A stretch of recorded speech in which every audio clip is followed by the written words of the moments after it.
2050 ലോകത്തിലെ ഏറ്റവും വലിയ മുസ്ലിം ജനസംഖ്യ ഇന്ത്യയിലായിരിക്കുമെന്ന് പ്യൂ റിസർച്ച് സെൻറ്റർ റിപ്പോർട്ട്. 2050 ആകുമ്പോഴേക്കും ഇന്ത്യ ഇന്തോനേഷ്യയെ മറികടന്ന് ഏറ്റവും കൂടുതൽ മുസ്ലിം ജനസംഖ്യയുള്ള രാജ്യമായി മാറും. മുസ്ലിങ്ങളുടെ എണ്ണം 31 കോടിയായി തീരുമെന്നാണ് റിപ്പോർട്ട്. ഉയർന്ന ജനനനിരക്ക് കാരണം ഇന്ത്യയിൽ മുസ്ലിം ജനസംഖ്യ അതിവേഗം വളരുമെന്നാണ് റിപ്പോർട്ടിൽ പറയുന്നത്.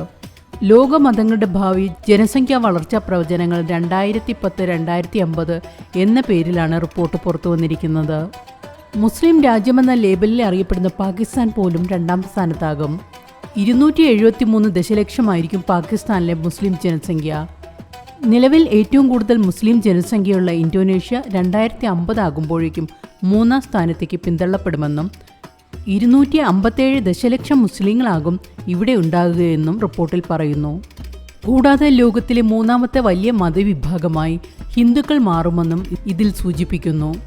2050 ആകുമ്പോഴേക്കും ഇന്ത്യയിൽ 31 കോടി മുസ്ലിങ്ങൾ ഉണ്ടാകുമെന്നും ഇത് ആഗോള മുസ്ലിം ജനസംഖ്യയുടെ 11% വരുമെന്നും റിപ്പോർട്ട് സൂചിപ്പിക്കുന്നു. വരും ദശകങ്ങളിൽ ലോകമെമ്പാടും മുസ്ലിങ്ങളുടെ എണ്ണം അതിവേഗം വർദ്ധിക്കുമെന്നും 2010 ഏകദേശം 1.6 ബില്യൺ ആയിരുന്നത് 2050 ഏകദേശം 2.8 ബില്യൺ ആയി വർദ്ധിക്കുമെന്നുമാണ് റിപ്പോർട്ട് സൂചിപ്പിക്കുന്നത്. നൈജീരിയയാണ് പട്ടികയിൽ 4ാം സ്ഥാനത്ത്. ഈ നൂറ്റാണ്ടിൻ്റെ മധ്യത്തിൽ ഏകദേശം 231 ദശലക്ഷം മുസ്ലിങ്ങളാകും നൈജീരിയയിൽ ഉണ്ടാവുക. നിലവിൽ മൊത്തം ജനസംഖ്യയുടെ 2.5% ഇന്ത്യയിലെ ക്രിസ്ത്യൻ ജനസംഖ്യ 2050 ആകുമ്പോഴേക്ക് 2.3% കുറയുമെന്ന് റിപ്പോർട്ടിൽ സൂചിപ്പിക്കുന്നു.